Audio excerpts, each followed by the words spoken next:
Buscaban un entorno que dera pois as características que elas precisaban.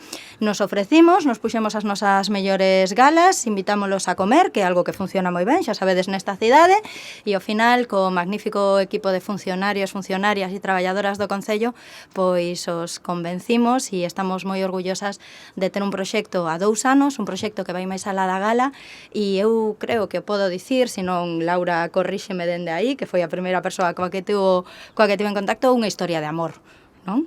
Así como do argumento dunha película romántica se tratará, comezou o idilio entre os premios Feroz e a cidade de Pontevedra. A Boa Vila será por primeira vez en Galiza a sede dos premios Feroz durante os próximos 2 anos, 2025 e 2026.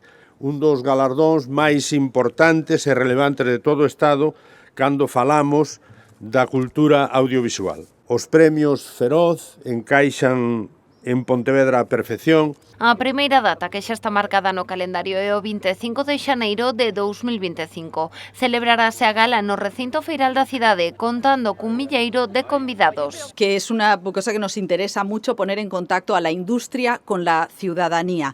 La verdad es que con este gesto Pontevedra revalida esa condición de ciudad abierta, culta, compleja y abierta a recibir las voces de los de fuera, de las creadoras y de los creadores. Pero este romance non se limitará ás xornadas das galas e ás alfombras vermellas. A organización promete programación na cidade que se prolongará durante varios meses. No solamente va a ser una ceremonia, que es una cosa que a nosotros nos interesa, queremos mucho, que sea un punto de encuentro que se alargue a lo largo del año, pues desde otoño, desde octubre hasta final de enero, que es cuando se celebran los premios, y vamos a invitar a que vengan a vuestra ciudad pues a los creadores y creadoras para hacer actos, conversaciones, coloquios, o sea, hablar de lo que nos pasa a nosotras como sociedad y a vosotras como creadoras. Os Feroz descríbense como uns premios irreverentes e rompedores. Entregaránse 21 galardóns nunha gala formato CEA,